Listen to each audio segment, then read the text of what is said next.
you doing? I'm Mr. Crunchberry, and thank you for watching this video. So to start off with nerd news this week, let's start off with a news article that's going to be very appealing to all you Trekkies out there. Apparently, Benicio del Toro has been talking with the producers of the next Star Trek movie, which is going to be a direct sequel from the movie that was made back in 2009, about possibly being the villain for the new movie. Now, a lot of Trekkies have already known about this, and they believe that with Benicio del Toro coming in, they automatically think on, just because of how Benicio del Toro looks and everything like that Khan is going to be coming back. You know, Wrath of Khan, the second Star Trek movie, for all of you guys who were born in the 90s and don't know anything about Star Trek. Now, because of this, most hard Trekkie fans are now deciding whether or not having Khan coming back in this movie is either a good thing or a bad thing. Myself, personally, I have to go on the side on it being a really good thing. And the reason for that being is that the Kirk in the new movies is young. He's in his prime and everything like that. So if he goes up against Khan in this upcoming movie,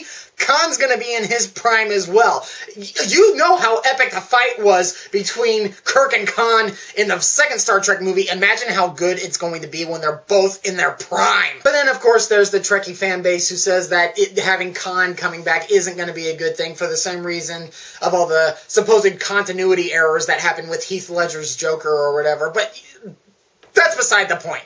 The point is that it would be awesome. Continuity, maybe, I don't know, but flat out, it would be awesome, and I hope that Benicio del Toro gets the part. Because I'm going to be honest with you, after The Wolfman, he needs a good performance. He really needs to save his career. Moving on to the next generation of video games is happening already?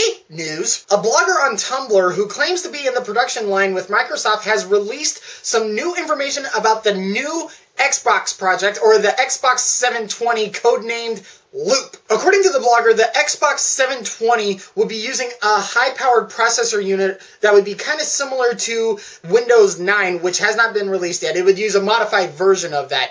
It would also weigh a lot less, it would be a lot more compact, and it would actually cost less than the Xbox 360. Now, finding out that the Xbox 720 is actually going to be less bulky than the Xbox 360, that doesn't surprise me too much. I mean, you look at the NES, the Super NES, the PlayStation 2, when they all first came out, they were these big, bulky brick systems, and then within a couple of years later, they turned into these kind of short, compacted top loader for the NES and the Super NES versions, and then you got the PS1 that was really small, and then the PS2, which was that really slim thing. So finding out that a new system is going to come out and it's going to be slimmer and everything like that, that's not too surprising. The blogger also said that it was going to be using Zune HD graphics for its processing unit, and so the graphics are going to look really awesome and really sweet. But that leads on to my next question.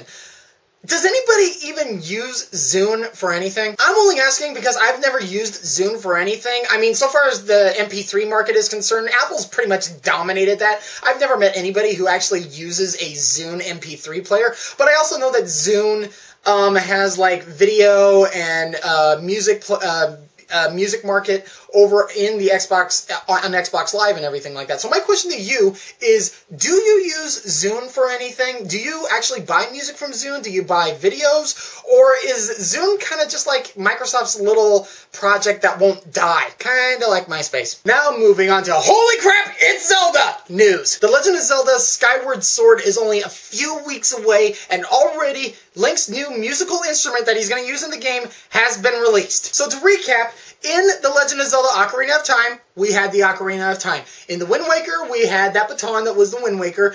In Twilight Princess, we didn't really have a musical instrument. We had that little whistle to get the horse to you and everything like that. In Skyward Sword, Link is going to be using a harp. And according to a news article with the producers of The Legend of Zelda, they say that the way that you're actually going to be able to use the harp is with the Wii Motion Control, you're actually going to be able to like actually play through as if you're actually playing the music and stuff like that.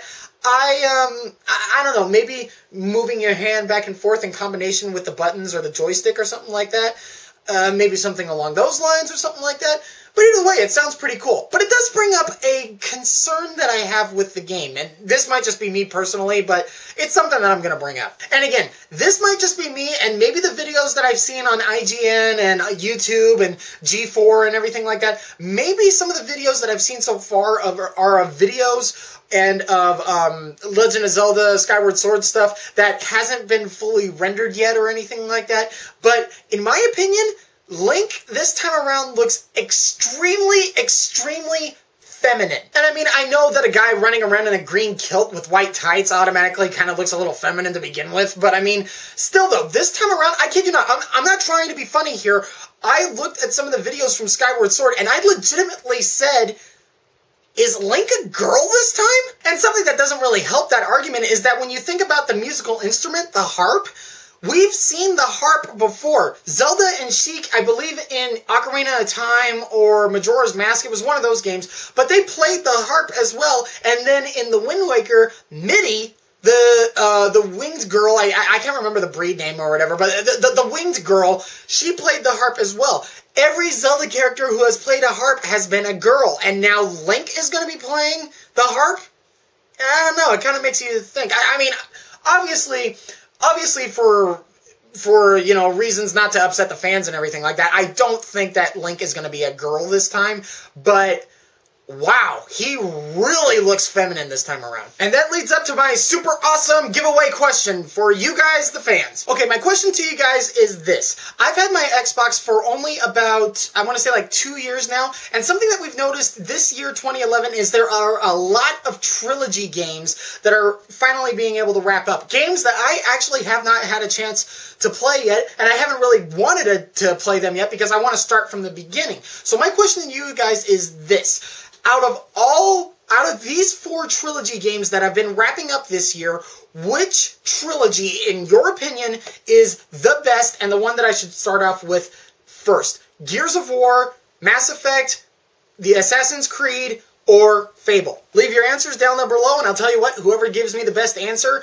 and the one that I think is either the funniest or the best or the most informative or whatever, is going to get this. BAM! The original Metal Gear Solid game for the PlayStation. You know, the case is a little beat up. It's got a couple of scratches and everything like that. It's not torn up or anything like that. Comes with both of the discs, and the discs are in pretty good condition as well. So, you know what? Awesome game. I happen to have 2 of these right now. Who's gonna get it? But that's all I had to say, guys. Thanks for watching my video. Have a good rest of the day, and I will see you guys next week.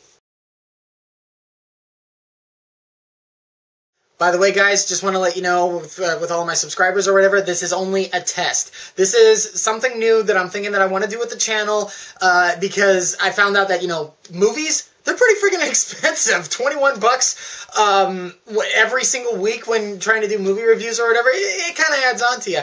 And game reviews, even though I like to do game reviews, they actually do take up a lot of time. If I'm doing this is something that I could do on my day off. I could do it in a single day. It would still be entertaining, inform you guys of what's going on in the video game world. But, you know, we'll see. I'm talking directly to my subscribers right now, the guys who have seen my reviews, both movie and video game reviews and things along those lines. If I start doing this, I mean, are you guys going to like this? Just let me know what's going on, okay?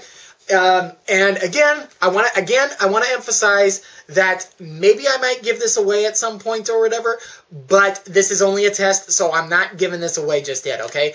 Emphasis, this is just a test. I'm not giving this away just yet, okay? Have a good day.